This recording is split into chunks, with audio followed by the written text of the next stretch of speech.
Hey, hockey fans, welcome to Goal Line Hockey. As today we're going to finish up and wrap up the first round playoff predictions. Make sure to check out from the Eastern Conference to the Western Conference all of our playoff predictions here at Goal Line Hockey. Make sure to give this video a thumbs up and a subscribe as we get ready to take a look at the second seeded New York Islanders as they take on the third seed Pittsburgh Penguins in a big Metropolitan Division rivalry matchup. Let's get right into this. All right, so looking at the season battle between these two hockey clubs, the end of October, in the beginning of the season, the day before Halloween, the Islanders defeat the Pittsburgh Penguins by a score of 6-3. They meet again a couple days later, November 1st. The Islanders win again 3-2 in a shootout, and then Pittsburgh takes the rest from here.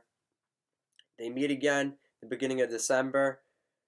Pittsburgh wins that one 6-2, and mid-December they meet again. That would be the last meeting, so they haven't met in a couple months.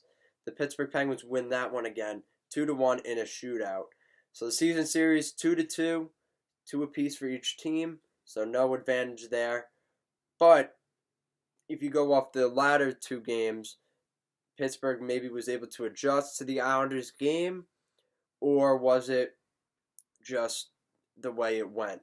Because looking at this, the Islanders, it's kind of freaky how close this is, because you look, the Islanders won 6-3 in the first game that they won, and Pittsburgh beat the Islanders 6-2. So both those games were pretty much the same in scoring for each team's first win over the other. And then the second game for each team, the Islanders win 3-2 in a shootout, and Pittsburgh wins 2-1 in a shootout. So really, really close in terms of the season, the competitive level, the skill level, the way these teams competed throughout the beginning, really, of the season. This was before really halfway through the season at this point. The last game they played each other being December 10th. There's going to be some bad blood. There's going to be some grit in this series because they did meet a couple years ago, back in 2013, when the Pittsburgh Penguins won that series in 6 games. It crushed the Islanders' souls there in that game. It was a tough pill to swallow. The Islanders hadn't made the playoffs in a couple years, so that was a tough pill to swallow, but they made the playoffs. And that's the last meeting they had with each other. Now look at the position head-to-head matchup. Forwards, the advantage goes to the Pittsburgh Penguins. As I've done with earlier series, is when you've got a guy like Sidney Crosby and Evgeny Malkin and Jake Gensel, who's had a 40-goal season, that has really been a huge factor for the Pittsburgh Penguins. Gensel has been one of the main reasons this team has made it this far. Obviously, you've still got guys like Phil Kessel, Patrick Hornquist. You go down the list, and they've got some really, really good hockey players. So the scoring is going to be an issue for the Islanders because the Islanders have struggled to score. It's probably the Islanders' kryptonite for this series. It might turn out to be a real big issue for the Islanders, so we'll see what happens. Defense, I have the Islanders with the edge, and some people may disagree with me on this one, but I think it's pretty clear-cut, my reasoning why. I always try and give a reason why I think a certain way, and this is no different. And it's not because I'm an Islander fan, but the Islanders have the advantage here because you look at where they were last season with these same players, and you could argue all day that the personnel with the Pittsburgh Penguins is better. You've got Chris Letang, Brian Dumoulin, Justin Schultz. Great defensemen, yes, absolutely. Chad Ruhwedel. But Erica Branson, you could argue about Erica Branson all you want. But the Islanders don't have those. The Islanders don't have a Chris Letang. Let's be honest. I know it. The Islanders don't have a Chris Letang. But they've got a lot of guys that just play really well under the Barry Trotz system. His defensive system the way he lays out the players, it's like layers. Like you get past one guy, then there's another guy right behind him. You have to like, it's almost like a trap. It reminds me a lot of what Lou Lamoriello had with the New Jersey Devils, and I'm not sure how much Lamoriello really had in the input of this with Barry Trotz, but Barry Trotz definitely knows that his team doesn't have the scoring paralysis, so he's using his defense to his advantage. We've seen the emergence of guys like Ryan Pulock and Devin Tays, how good they have been for the Islanders. And you could argue that they are I would argue Ryan Pulock is maybe a little bit better than Justin Schultz. In my opinion, I'd personally rather have Ryan Pulock.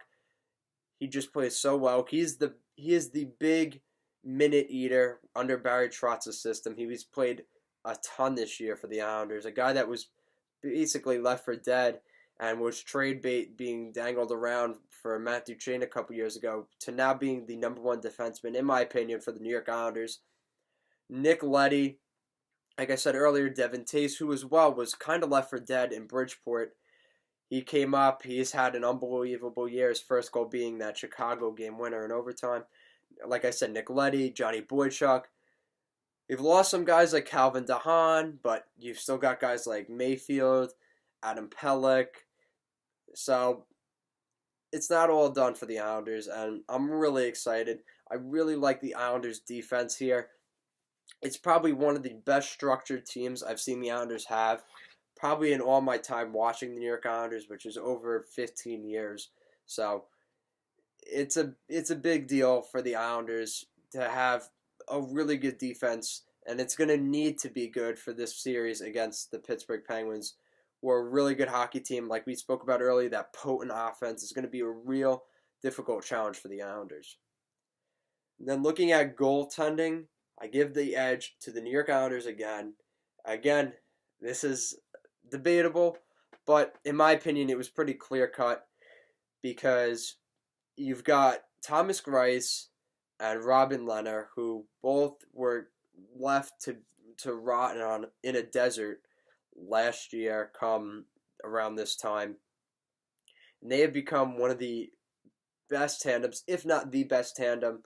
Maybe a good matchup would have been with the Dallas Stars, but I would argue that the Islanders probably have one of, if not the best, goaltending tandem in the NHL this season. Went from the worst goals against average to the best goals against average, letting up the least amount of goals. So the Islanders, it's something to look at, and I think maybe people aren't giving the Islanders enough credit. Yes, the personnel issue is definitely there for the Islanders. I'm really worried about the depth of the Islanders. You've got Matt Barzal, who has played unbelievably well this year. And then it seems like everything from there, like you've got Anders Lee, you've got Josh Bailey, and then it gets kind of shaky for me. I'm a little bit nervous. We've seen some inconsistency issues with guys like even Jordan Eberle, Anthony Beauvillier. It's a little bit worrisome for me. We've seen Michael Dal-Cole come up. Valtteri Filppula, I believe, is going to be a big factor for the Islanders. And, if the Islanders can score enough, we saw what he did the other night in Washington to end the season. Scores 2 goals in his game back. He was out for a couple of weeks. Wasn't even supposed to be back in for this first round of the series. So, very exciting to have Filppula back. A huge add. And that fourth line, the Islanders have the best fourth line in hockey, in my opinion, simply because you've got Matt Martin, who is a great, gritty guy. You've got Casey Cizikas, who's probably one of the most underrated players in the NHL, put up a 20-goal season. Yeah, that's not a Jake Gensel season, but playing fourth-line minutes, he has really been a huge player for the Islanders. And we've seen what Barry Trotz has done is no one line is really weighted. We don't see the top 6, like say in Toronto, which gets probably 80-90% of the game, and the bottom 2 lines barely play. In a series, you're going to have to be able to grind through a series, a 7-game series, more than likely, and it's going to be a real battle. And I think that could be an advantage for the Islanders, depending on how Mike Sullivan runs his lines. That Pittsburgh top two lines may be dealing with Matt Martin, Casey Zizekas, and Cal Clutterbuck. And if they can wear out the Pittsburgh Penguins, this could be interesting. Now, we saw the Pittsburgh Penguins add a little bit of grit at the deadline, acquiring Eric Goodbranson. I think he could be, interestingly enough, I believe he could be a definitely no scoring factor. Watch, he's going to score the game winner in a game. But Eric Goodbranson is definitely a guy to kind of try and keep guys like Matt Martin, Komarov, Clutterbuck at bay. I think he's going to struggle to do that, but who knows? We know Brian Dumoulin's a pretty big guy as well. But Justin Schultz, Chris Letang, the Islanders might be able to try and bang those guys around a little bit early in the season, kind of get them off their game a little bit. And the Islanders could really benefit from that. Now, with all of this being said, let's get to the nitty-gritty. The prediction I have for this series between the second-seeded New York Islanders and the third-seed Pittsburgh Penguins is I have the Pittsburgh Penguins winning this series in 6 games, and it kills me to say that. It really does. It absolutely kills me to say that. But the superstar power of the Pittsburgh Penguins is going to be a real issue for the New York Islanders. You can't count out the 2 Stanley Cups they've won in the past 3 years.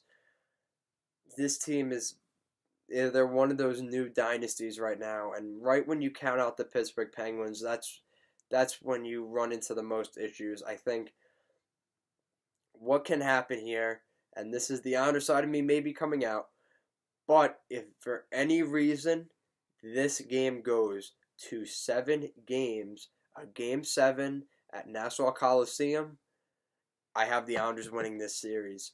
If Pittsburgh can't win this in 6, they're going to lose this series in 7. No doubt about that. And the reason I believe that is winning at the barn is going to be tough for the Pittsburgh Penguins. It's going to be hard enough. I think they could steal one in the beginning of this. I think each team's going to win one on the road, to be honest. But it is going to be interesting. That Game 7 is going to be a huge advantage for the Islanders. If the Islanders show up in the droves that they did for that John Tavares game, and they chant and everything like that, it is going to be an intense series. Like I said earlier, division rivals. This is a great series. If the Islanders got Washington, I would have been happy, or Carolina, but you know what? You can complain all you want about the format, but I believe that the Islanders, if they can get this to 7 games, they will win this series. And you know what? Prove me wrong, Islanders. Please prove me wrong. You proved me wrong at the beginning of the season. I had this team bottom 10 in the NHL. Not bottom 5, but bottom 10 in the NHL. They were left for dead. Well, it seems like the same case right now. So, prove me wrong, Islanders. Be the Vegas Golden Knights again. Like the Golden Knights last season. Prove everybody wrong. And we'll see what happens. Sad for me to say with Pittsburgh winning the series, but it's just reality. But like I said, 7 games, the Islanders got the series. Okay, so thank you for watching this video. Give this video a thumbs up and to subscribe. And like I said, make sure to check out our 7 other playoff predictions for the first round of the 2019 Stanley Cup playoffs. And who do you think is going to win this series? Do you have the Islanders, the Penguins? It's going to be a great matchup. It's going to be a great series to watch.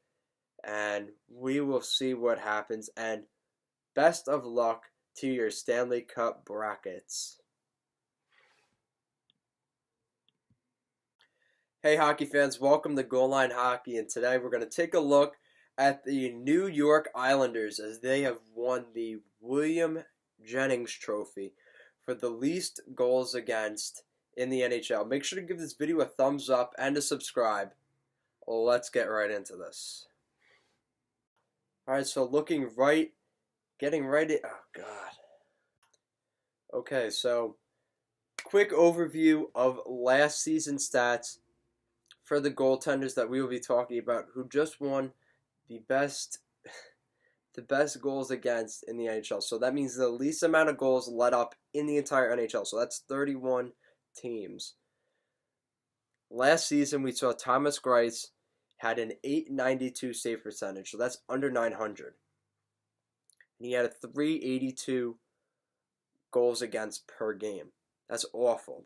That's almost 4 goals a game were given up every time Thomas Greiss played. Okay? Now, looking at this season for Thomas Greiss, he has a 927 save percentage and a 228 goals against. So he is saving almost 9, more than 9 out of 10, and he was stopping less than 9 out of 10 earlier. The different save percentage is weird. Anything really around 915 and up, especially with this season, with how high the scoring was this season for the NHL, that's really good.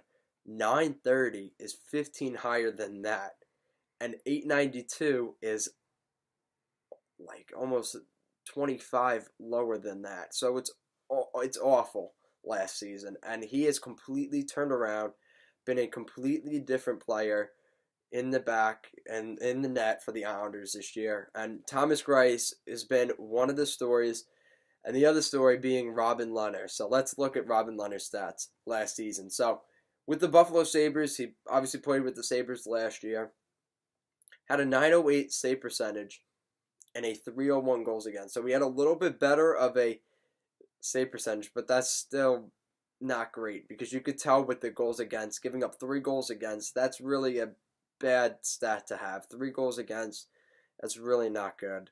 And compared to this year, he has a 930 save percentage, so a better save percentage than Greiss, and a 213 goals against. So he has let up almost 1 less goal every single game, both of these guys. So it is crazy the difference in terms of that. It is just unbelievable how that happens like that. And the Islanders it's really just unbelievable how the turnaround, how fast the Islanders have been able to turn this thing around. And you look at the goals against that won them this trophy, 196 goals against. So that was first in the NHL this year. Last year, it was one of the worst goals against in NHL history, letting up 293 goals. So they've basically slashed 100 goals off that list. That's a lot of goals. And some would argue that the reason for this turnaround was really because of Barry Trotz and the system he has installed in that defense. And there's definitely an argument to be made for that. But the numbers are there. And you know what? I don't think he gets enough credit. But the Islanders over the summer, when they brought in Barry Trotz, Lou Lamoriello, they also brought in 2 goaltending coaches from Toronto and Washington. And Piero Greco, I believe, was part of the Washington Capitals. Was he part of Washington? I don't remember.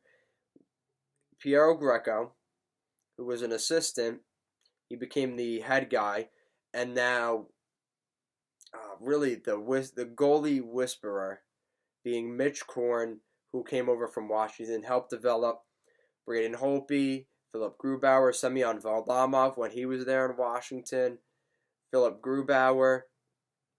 So we've seen what he can do with goaltenders in the past, and I think he has a lot to do with this as well. Mitch Korn and Piero Greco. Yes, I believe Barry Trotz had a huge impact on that as well. Yes, Lou Lamoriello for bringing those guys in. But I think the goaltending coaches have been a huge factor for this, and probably one of the key reasons this team has had the success they had this year. Now, the worst goals against in NHL history, the Islanders were still pretty far from that. It was the 1974-75 Washington Capitals, who were in their first season, the inaugural season of the Washington Capitals, where they gave up 446 goals. That was a record season for the Capitals, and not in a good way. They have a couple records. The least amount of wins in an NHL season. I'll probably do a little bit of an overview over the Washington Capitals and like a history of them, and make sure to check that out. But I believe they had 8 wins that season, so an awful season to say the least. But the Islanders 293 last season does not look so bad compared to that. But we'll see what happens. The Islanders playoff run is about to get underway, and a lot of excitement building up toward that. So we'll see what happens. How far will this defensive play get the New York Islanders? Make sure to give this video a thumbs up and to subscribe, and check out our other videos. Obviously, I'm an Islander fan, a lot of Islander talk, but I do talk about all of the other 30 NHL teams, soon to be 31. So we're excited for that with Seattle coming. So got the Stanley Cup playoffs, and we'll see how everything goes. Have a good one.